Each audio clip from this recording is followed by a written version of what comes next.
Hello বন্ধুরা, রঞ্জিতার ঘরোয়া রান্নাঘর থেকে তোমাদের সবাইকে স্বাগত জানাই। আজকে তোমাদের জন্য নতুন একটা রেসিপি নিয়ে এলাম, মোচার ঘন্ট। প্রথমে আমি মোচাটা সরু সরু করে কেটে একটু নুন হলুদ দিয়ে ভাপ দিয়ে নিয়েছি।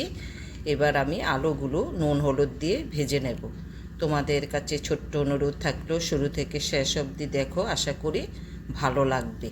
এভাবে নিরামিষি মোচার ঘন্ট রান্না করলে খেতে খুব সুস্বাদু হয়। আমি যেভাবে মোচার ঘন্ট রান্না করি সেটাই তোমাদের সঙ্গে শেয়ার করছি। এবার আমি বড়াগুলোও নুন হলুদ দিয়ে সরু সরু করে ভেজে নেব। তোমাদের কাছে ছোট্ট অনুরোধ থাকলো, আমার রেসিপিগুলো যদি তোমাদের ভালো লাগে একটু লাইক দেবে, শেয়ার করবে। বড়াগুলো আমার ভাজা হয়ে গেছে, তুলে নিচ্ছি। এবার নারকেলগুলোও ভেজে নেব। খুব সুন্দর একটা রেসিপি।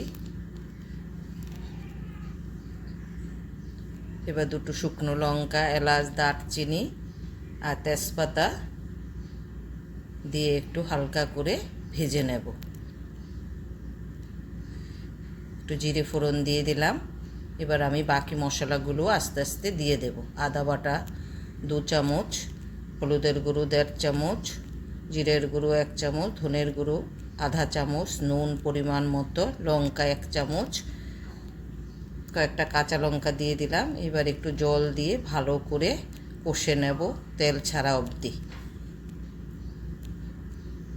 মশলাটা ভালো করে কষে নিলে রান্নার টেস্ট বেড়ে যায়, খেতে খুব ভালো লাগে। এবার ভাপ দেওয়া মোচাটা আমি দিয়ে দিলাম, দিয়ে আমি ভালো করে মিশিয়ে নেব। এবার আলুগুলোও দিয়ে দিচ্ছি।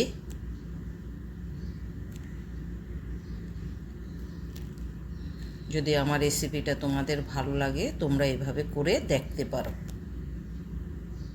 নারকেল ভাজাটাও দিয়ে দিচ্ছি, একটু চিনি দিয়ে দিলাম। এই মোচার ঘন্টতে একটু চিনি দিলে একটু টেস্টটা বেড়ে যায়, খেতে খুব ভালো লাগে। এবার বড়াগুলো দিয়ে দিচ্ছি। যদি আমার রেসিপিগুলো তোমাদের ভালো লাগে কমেন্ট করে জানাবে, তাহলে খুব খুশি হব। আবার একটু এলাচ, দারচিনি থেতো করে দিয়ে দিয়েছি। ঘি দিয়ে দিলাম। মোচার ঘন্টে ঘি দিলে রান্নার টেস্ট বেড়ে যায়, খেতে খুব ভালো লাগে। এই দেখো মোচাটা আমার হয়ে গেছে। যদি তোমাদের ভালো লাগে তোমরা এভাবে বানিয়ে খেও। সবাই ভালো থেকো, সুস্থ থেকো, পাশে থেকো, তোমাদের কাছে অনুরোধ থাকলো।